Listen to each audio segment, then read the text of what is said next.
आप देख रहे हैं number 1 digital news channel TD news, सच्ची और बड़ी खबर।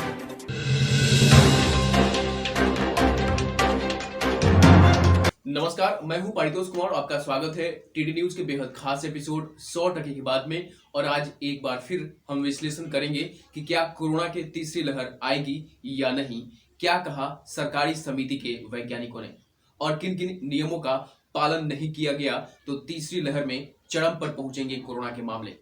दरअसल देश में कोरोना की दूसरी लहर के कमजोर पड़ते ही तीसरी लहर के आने की आशंकाओं की चर्चा तेज हो गई है। कोविड-19 महामारी मॉडलिंग से संबंधित एक सरकारी समिति के एक वैज्ञानिकों ने कहा है कि अगर कोविड उपयुक्त व्यवहार का पालन नहीं किया जाता है तो कोरोना वायरस की तीसरी लहर अक्टूबर-नवंबर के बीच चरम पर पहुंच सकती है।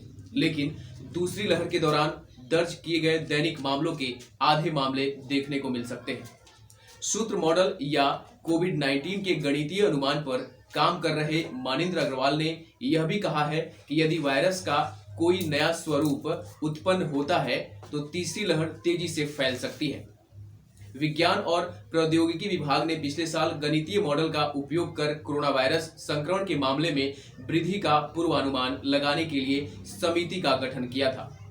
समिति में आईआईटी कानपुर के वैज्ञानिक अग्रवाल के अलावा आईआईटी हैदराबाद के वैज्ञानिक एम विद्यासागर और एकीकृत रक्षा स्टाफ उप प्रमुख लेफ्टिनेंट जनरल माधुरी कानितकर भी शामिल हैं।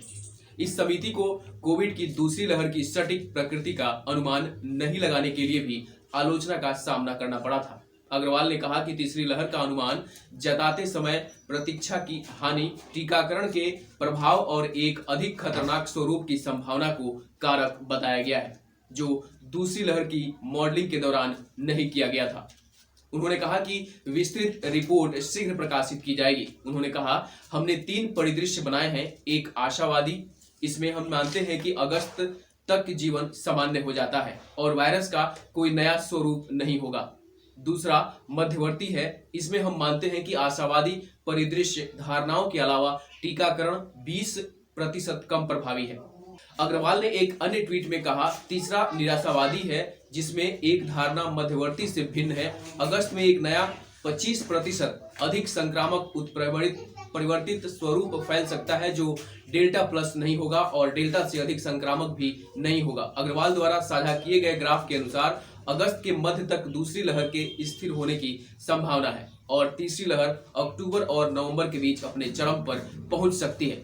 वैज्ञानिक ने कहा कि निराशावादी परिदृश्य के मामले में तीसरी लहर में देश में रोजाना 1.5 लाख से 2 लाख के बीच मामले बढ़ सकते हैं। उन्होंने कहा कि यह आंकड़ा मई के पूर्वार्ध में दूसरी लहर के चरम के समय आए मामलों से आधा है, जब अस्पतालों में मरीजों की बाढ़ आ गई थी और हजारों लोगों की मृत्यु हो गई थी। अग्रवाल ने कहा, यदि कोई नया म्यूटेंट आता है तो तीसरी लहर तेजी से फैल सकती है, लेकिन यह दूसरी लहर की तुलना में आधी होगी।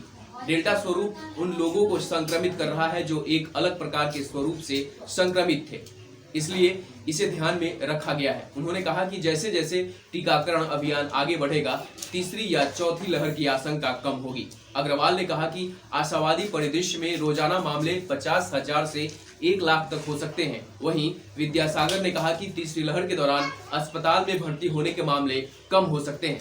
उन्होंने ब्रिटेन का उदाहरण दिया, जहां जनवरी में 60,000 से अधिक मामले दर्ज किए गए थे, जिनमें प्रतिदिन मौतों का आंकड़ा 1200 था। हालांकि चौथी लहर के दौरान यह संख्या घटकर 21,000 रह गई और केवल 14 मौतें हुई। विद्यासागर ने कहा कि ब्रिटेन में अस्पताल में भर्ती होने की आवश्यकता वाले मामलों को कम करने में टीकाकरण ने अहम भूमिका निभाया है। अब देखना यह होगा कि आने वाले समय में कोरोना के तीसरे अथवा चौथी लहर की संभावना कितनी गहरी है।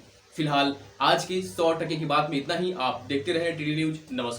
नमस्कार, मैं हूं पारितोष कुमार। अगर आपको हमारा यह वीडियो पसंद आया है तो इसे लाइक और शेयर जरूर करें और हाँ, हमें सब्सक्राइब करना और फॉलो करना ना भूलें, ताकि आप देश दुनिया की कोई खबर मिस न करें।